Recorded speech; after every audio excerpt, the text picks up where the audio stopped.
encore, je te veux encore. Je t'accompagnerai faire du shopping. J'apprendrai à aimer toutes tes copines. Tous les déjeuners, tous en famille. J'en veux encore, j'en veux encore. Des fois j'ai déconné, j'ai peur de le refaire. L'erreur pendait au nez, moi je n'ai su que faire. Salut la team, on est dans la base musique de For The Best et aujourd'hui on est avec Robin. Salut mon gars, Comment ça va? ça va bien et toi? Bah écoute, sur ce cadre-là, comment est-ce que ça ne pourrait pas aller? C'est clair, c'est ce que je me disais, c'est un des meilleurs spots d'interview que j'ai jamais eu. Et bah merci pour nous. Maintenant parle-nous un peu de toi, pour ceux qui te connaissent pas. Pour ceux qui me connaissent pas, je m'appelle Robin, j'ai 23 ans, je fais de la musique depuis mon plus jeune âge. Voilà, je suis musicien, multi-instrumentiste et voilà, comment dire, je répands l'amour. Ok, ah tu sais, tous ceux qui sont passés ici nous disent qu'ils font de la musique depuis leur plus jeune âge. Pour toi ça a commencé comment concrètement? Ok, donc là t'es en train de me dire que je fais comme tout le monde. Ouais, un peu Ok, là. let's go, je vais changer alors. Voilà, vas-y change la donne. Bah écoute, moi je fais de la musique depuis que j'ai 6 ans. J'ai commencé avec la trompette. Ok. J'ai fait de la trompette classique, jazz, conservatoire. J'ai eu mes prix nationaux et après ça, en fait, je me suis mis un petit peu en même temps à rapper. J'ai appris le piano, la guitare en même temps, un peu tout seul. Et puis voilà, quand j'ai commencé à écrire après, j'ai développé ça. J'ai sorti un album de rap qui n'est bien sûr plus disponible sur les plateformes. Hein. On va pas s'afficher. Et puis j'ai lâché après quand j'ai commencé vraiment à chanter. J'ai toujours un peu chanté, mais je me suis dit que pour chanter vraiment, faire ça de tous les jours comme un métier, il fallait que ça prenait du temps, il fallait que je lâche le rap et du coup j'ai tout supprimé, je suis parti, un nouveau départ, j'ai fait The Voice et puis let's go. Ok. Et dans le contexte familial, c'est un truc dans lequel tes parents t'ont inséré, ils étaient déjà dedans, eux, ou c'est venu de toi? Moi, mes darons, ils étaient danseurs. Ok. Ça veut dire ils ont grandi, ils ont vécu ce milieu artistique pleinement en fait. Mes parents ont dansé à l'international, ça a fait des tournées, donc ils connaissaient bien ce milieu-là. Et j'ai eu la chance dans mon éducation, comme avec mes sœurs, quand je suis arrivé en primaire, en fait, j'ai eu la chance de pouvoir aller à l'école de musique de ma ville et choisir un instrument. À la base, je voulais faire de la guitare électrique, parce que évidemment que je voulais pécho un maximum. Oui, on va pas se mentir. Hein. Il n'y avait plus de place, donc je me suis rabattu sur la trompette. Et au final, je suis tombé en amour et c'était magnifique. T'en fais encore aujourd'hui? J'en fais évidemment encore et il y en a beaucoup dans mes morceaux, notamment dans mon deuxième EP. Ouais, j'ai pu voir ça un peu. Ok. Et aujourd'hui, là, tes parents, ils t'encadrent encore dans tout ça ou c'est bon, tu t'es émancipé et tu fais un peu ton chemin seul? Ils m'encadrent dans le sens où c'est mes parents, donc ils sont là, tu vois. Mais ils ont jamais vraiment interféré dans mon processus artistique. Mais ils sont toujours là pour me conseiller. Des fois, je demande des petits pas de danse. Tu vois, il y a toujours un très bon rapport et ils me soutiennent au max. Et ça, j'ai beaucoup de chance. Tu parlais de process artistique. Toi, quand tu commences à créer, quand tu commences à écrire, comment ça se passe? Ça dépend du mood, ça dépend de la prod, ça dépend aussi de ce que je vis actuellement, tu vois. De ce que je vis à ce moment-là. Je vais te donner la formule en général. Je commence par créer la prod, faire des accords qui me parlent. Ensuite, j'enchaîne sur une petite mélodie. Et puis ensuite, j'écris les paroles, tu vois. Et ça se fait en général dans ce sens-là. Mais il y a pas de... Hey, il y a pas de règle, tu vois. Ça peut très bien commencer par un texte que j'ai écrit il y a longtemps et me dire celui-là j'aimerais bien le mettre en musique. Enfin tu vois, ça change. Des fois c'est des lignes de trompette. Ok, d'accord, ça vient comme ça vient. Exact, et c'est ça qui fait le charme. La première fois que tu as commencé à chanter, je dirais pour de vrai, devant un public, qu'est-ce que tu as ressenti? Et c'était à quelle occasion aussi surtout? Chanter devant un public. En fait, le truc, c'est que j'ai toujours été habitué à être sur la scène parce que dès mon plus jeune âge, en fait, avec la trompette, j'ai fait des concerts dans des salles avec pas mal de personnes. J'ai eu la chance de pouvoir vivre ça assez jeune. Donc, je m'y suis assez habitué, on va dire. Le premier, c'était à quel âge? 6 ans, du coup. Ouais. C'est les trucs au début, c'est les spectacles de fin d'année, machin, mais t'as toujours, tu vois, 200, 300 personnes, tu vois. Donc, quand t'es un petit gars, c'est toujours un petit peu impressionnant. C'est ça, les parents d'élèves, c'est déjà un truc de fou en vrai. Exact, c'est déjà une dinguerie, tu vois. T'es un peu comme tu te sens comme une rosta. Mais chanter vraiment, je vais prendre la question au pied de la lettre, chanter devant des gens, ça devait être, je sais pas, je devais avoir 14 ans, 15 ans, un truc comme ça. C'était quand j'ai rappé et que je commençais un petit peu à chanter aussi à côté. Donc 14-15 ans, ça devait être certainement dans un bar, un truc Voilà, un truc Un très truc chill. random pour te faire les dents, quoi. Exactement, t'as tout capté. Avec mes potes, on se tapait des bars, on était au moins à 15 grammes chacun, et puis let's go, quoi. Ok, je vois le délire. Et aujourd'hui, maintenant que tu commences à être un artiste, que tu commences à avoir tes ambitions, où est-ce que tu te vois, dans quelle salle tu te vois te produire c'est quoi ton goal là-dessus? Dans quelle salle? En gros, un peu un rêve, Ouais. une salle de rêve. Bah, on est en France, hein, donc je dirais. Bah, déjà, moi, il y a mon côté très chauvin. Moi, je viens de Bordeaux. Et un de mes plus grands rêves, c'est l'Arkea Arena. C'est une salle qui est assez récente, en fait, à Bordeaux. Mais c'est un rêve. Et puis, bah, c'est l'Arena aussi de Paname, tu vois. Et j'ai la chance de m'y produire. J'ai la chance de m'y produire avec Matt Pokora en première partie le 10 juin. Mais j'espère pouvoir le faire avec moi en tête d'affiche, quoi. Et justement, comment est-ce que tu appréhendes ça là, du coup? Tu te sens prêt? Pour toi, ça va être comme devant les parents d'élèves et tu vas dérouler, ou il y a quand même une certaine pression parce que tu sens que d'une certaine manière, tu es en train de franchir un cap et que là, on est sur autre chose? En fait, je sais pas, j'ai pas trop de pression par rapport à la scène ou quoi, tu vois. Je me dis juste, c'est mon taf. J'adore être sur la scène, j'ai trop hâte.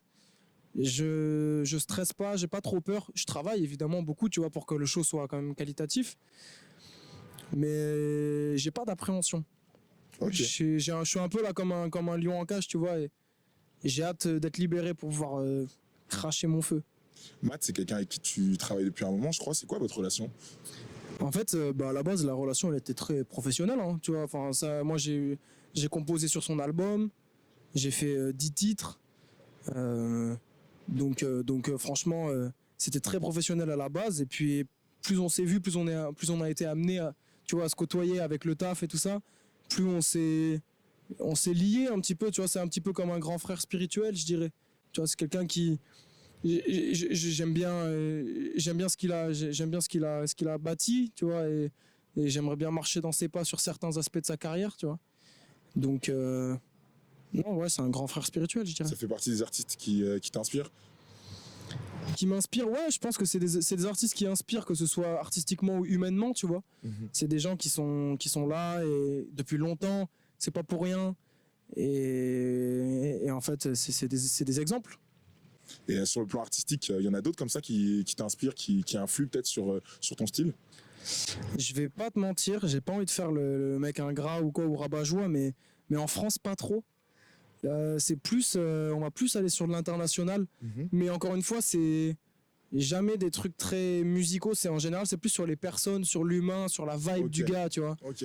Genre, je sais pas si je donne des exemples, tu vois, un Bruno Mars, un Timberlake. T'as un peu le flow en vrai, hein. On va pas se mentir. t'as hein. Tu capté, fais un peu Frenchy Bruno Mars. T'as ouais, y a un capté, ma truc. gueule, t'as capté. Mais ouais, Bruno Mars, Timberlake, Michael Jackson évidemment, un peu plus vieux, Lionel Richie, Kool and the Gang, ce genre de trucs, tu vois, c'est des vibes très, très good vibes en fait. Très summer, très smile. Très solaire en vrai, un peu comme toi. Ouais, merci C'est beaucoup vrai. mon ref. Mais ouais, très solaire parce que je pense que c'est aussi ce qui fait du bien dans la musique, tu vois. Là, on a besoin aussi un peu on a besoin de moments un petit peu dark, on a besoin de moments un petit peu joyeux, enfin comme dans la vie de tous les jours, mon frère. Non, carrément. Carrément. Et toi, du coup, ton style, comment est-ce que tu le définirais pour quelqu'un qui ne te connaît pas forcément comment est-ce que, où est-ce que tu te positionnes en fait?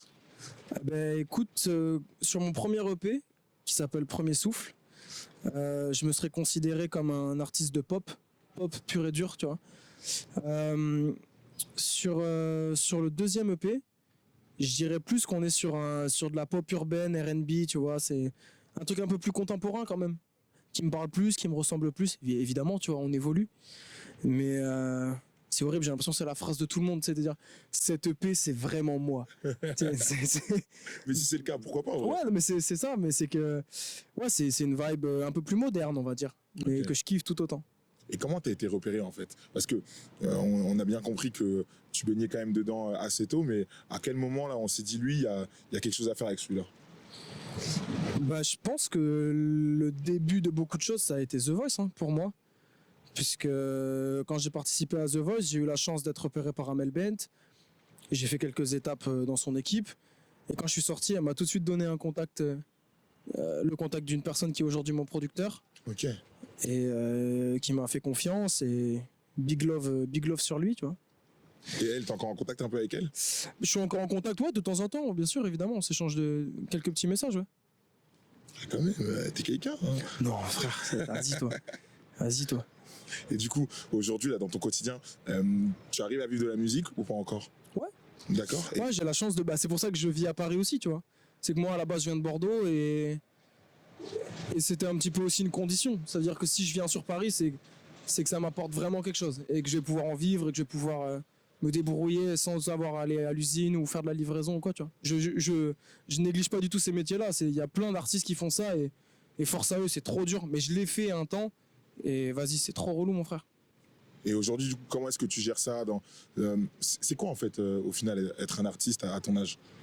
Être un artiste, bah en fait, à mon âge, je sais pas, c'est très, c'est un peu flou parce que c'est un peu comme un océan, tu vois. Des fois, t'es au top, des fois, t'es dans le creux de la vague. Il va y avoir des fois où tout le monde va t'appeler pendant une semaine, des fois où t'auras plus de nouvelles pendant 2 semaines. C'est un bon exercice de mental, tu vois. Il faut être prêt, il faut savoir que des fois, on va pas te parler, des fois, tu vas être en bas, des fois, tu vas être en haut. Ouais, c'est une course de fond, en fait. Et c'est dès aujourd'hui qu'on le prépare. Et justement, toi, d'une certaine manière, de par tes parents, t'as été un peu initié, un peu préparé à ça, ou tu l'as appris en fait au final sur le terrain, au fur et à mesure des expériences? En fait, ouais, comme je te disais tout à l'heure, ils ont pas vraiment pris part à mon processus artistique, même s'ils m'ont soutenu, ce qui fait que je me suis un peu fait tout seul par rapport aux réalités du métier. D'accord. Puis même, en fait, le métier, à leur époque et le métier aujourd'hui a beaucoup évolué. Tu vois, on sait que l'art, c'est en perpétuel mouvement. Mais ouais, on va dire que je l'ai découvert malgré moi aussi avec certains épisodes de ma vie, tu vois. De voir que le métier, il était parfois un petit peu dur ou que des fois, c'était le paradis, tu vois. Alors, en épreuve, je dirais, un peu dure qui t'ont forgé, qu'est-ce qui te vient comme ça? Vas-y, ça sert à rien de casser du sucre sur le dos des gens, mais tu sais, des gens qui te trahissent, des gens qui quand t'as rien, en fait, ils sont pas là, et puis dès que tu commences à avoir des petits trucs, ils reviennent, ou des gens où quand ça marche bien, ils sont là depuis le début, et puis dès que ça repart un petit peu, ça s'en va, tu vois, ou ça donne plus de nouvelles, des histoires d'amour, des trucs, tu sais, enfin, comment dire, c'est du profit, tu vois, des gens qui sont là pour plus pour ton nom que pour ce que tu fais et pour qui tu es. Bien sûr. Et alors que pourtant je suis personne, tu vois. Ça veut dire que déjà à mon stade, il y a ce genre de choses. Vas-y, il faut se mettre à l'abri très vite parce que sinon ça peut être très dangereux. Des histoires d'argent, des trucs comme ça. Mais bon, c'est la vie. Après, tu vois, ça forge en vrai. Bien sûr, carrément. Et aujourd'hui, quel est ton entourage? Comment est-ce que tu te protèges de tout ça? Quelles sont les leçons un peu que tu en as tirées? Bah, les leçons que j'en ai tirées, c'est déjà simplement de ne pas faire rentrer n'importe qui dans ton entourage proche. C'est quelque chose qui peut paraître assez simple à dire, tu vois. Mais quand tu côtoies des gens, des fois ça va très vite. Tu t'en rends pas compte et en fait très vite ils sont dans ton cercle proche et ils sont pas à y être, tu vois. Donc ouais, je pense que le premier truc c'est ne pas faire rentrer n'importe qui dans ton entourage et puis voilà, les gens que tu as autour de toi, t'as pas besoin d'avoir 1 milliard de personnes. C'est des fois même 1 personne, 2 personnes qui sont des vrais et qui te soutiennent quoi qu'il arrive. Ça suffit. Tu vois, moi, c'est ça suffit. Et puis je me dis, en fait, la question que je me pose maintenant, c'est avec les proches autour de moi, c'est si demain tout s'arrête et je sais pas, je deviens fermier, je vais dans les Vosges, frère, tu vois. Qui va suivre? Qui m'a appelé? Ouais. Tu vois. Qui va suivre? Ok. Et j'ai vu dans ton parcours que tu étais passé par le studio Fever, c'est ça? Ferber, excuse-moi. C'est un studio assez emblématique sur Paris. Comment est-ce que tu as atterri là-bas? le studio Ferber, c'est un studio mythique de par son histoire, les gens qui y sont passés, tout ce qui s'est passé là-bas. En fait, c'était simplement, je vais pas faire le mytho, moi je connaissais pas trop ce studio avant, tu vois. Je connaissais pas trop et en fait, on m'a dit écoute, on aimerait bien tourner une session live. C'est mon réalisateur qui s'appelle Mathieu Allard, c'est un des best et je l'aime trop, c'est mon frérot. Et en fait, il m'a dit je connais ce lieu-là, viens on y va. Et il y a une magie qui s'est passée, tu vois. Tout de suite, j'ai vu les affiches, j'ai écouté un petit peu les histoires de ce studio et j'ai fait waouh. T'as compris où t'étais un peu. Ouais, là on n'est pas dans un endroit lambda, tu vois. Et là, pareil, l'expérience, comment ça a été? L'expérience, elle est folle, de par le lieu et de par aussi la captation du moment, parce qu'en fait, je fais une captation live qui s'appelle Outé et c'est un plan séquence, donc c'est déjà technique en soi. C'est une prise de son aussi en direct, donc il n'y a pas de retouche, il n'y a pas de playback, les musiciens sont en direct aussi, donc en fait c'est beaucoup de challenges mis les uns sur les autres et qu'on a su relever avec brio, tu vois. Donc et je remercie toute la team pour ça. Et au final, ça donne le clip live et j'en suis trop fier, tu vois. Ouais, franchement, moi je l'ai vu et assez impressionnant. Merci. Je t'en prie, gros. En termes de messages dans tes sons, qu'est-ce qui t'inspire, toi, quand tu commences à écrire? En fait, à une époque, j'ai beaucoup écrit sur l'amour. Mais encore une fois, ça dépend du mood, hein. Ça dépend de ce que je vis sur le moment présent. Là, je sais que dans mon deuxième EP, je vais moins parler d'amour, parce que je le vis moins aussi au quotidien. Mais ouais, ça dépend. En fait, des fois, il y a des textes où, tu sais, des fois, tu as envie de raconter une histoire bien précise sur ta vie. Des fois, ça va juste être du lifestyle, du drip, tu vois. Tu vas flex un peu et je me prends pas trop la tête sur ces textes-là. Après, ça dépend, ouais. Donc c'est vraiment aléatoire, quoi. Ouais, ça dépend vraiment du mood, de l'instru. Tu t'enfermes pas dans quelque chose. Non, jamais. C'est quoi les prochains projets, du coup? Qu'est-ce qui arrive? Prochain projet, ben écoute, j'ai mon deuxième EP qui s'appelle Interlude, qui va sortir la cour en juin. Donc voilà, j'en suis très fier. C'est un peu une nouvelle pierre à l'édifice.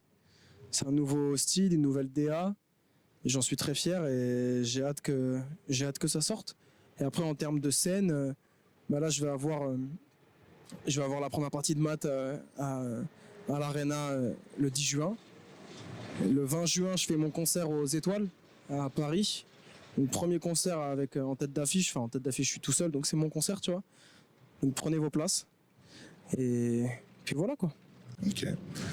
Nous ici, dans la base musique, on a un petit rituel où voilà, on se dit demain, admettons, cette interview elle pète, enfin, ou du moins elle te permet d'avoir un peu de visibilité.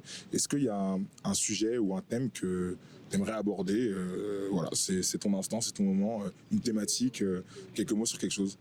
Franchement, l'amour, le taf, les valeurs, tu vois. Je dirais c'est un peu bateau comme ça, mais en vérité, si c'est autant bateau et qu'on en parle autant, c'est parce que c'est une vraie chose et c'est hyper important de rester fidèle à soi-même. Moi, je sais que j'ai fait souvent l'erreur. C'est mon instant, donc là, je développe un peu. Bien sûr.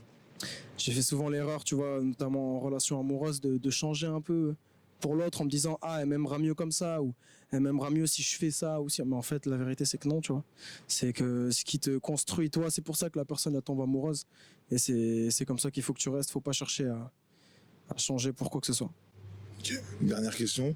Le petit conseil mode, là, vu qu'on voit que tu as du flow. Conseil mode, mon ref, tout est dans l'attitude. J'ai sorti un pantalon de costume avec des TN, gros. Il y a rien. Mais non, je sais pas, la question mode, ouais, c'est que de l'attitude, mon ref. Que de l'attitude. Tu peux mettre des vêtements qui vont pas du tout ensemble et... Si t'as l'attitude, c'est Si t'as l'attitude, le flow, t'arrives, tu bouges, bam, petite lunette de soleil, petit sourire, ça passe. Eh ben écoute, frérot, c'est top. Merci à toi. C'était Robin dans la base musique. J'espère que vous avez kiffé. Et on se retrouve pour un prochain artiste prochainement. Let's go! Quand je t'ai retrouvé, j'ai peur de te perdre. Je retrouverai le temps, je suis ok. C'était Robin dans la base musique. Love. Des fois j'ai déconné, j'ai peur de le refaire. L'erreur pendait au nez, moi je n'ai su que faire.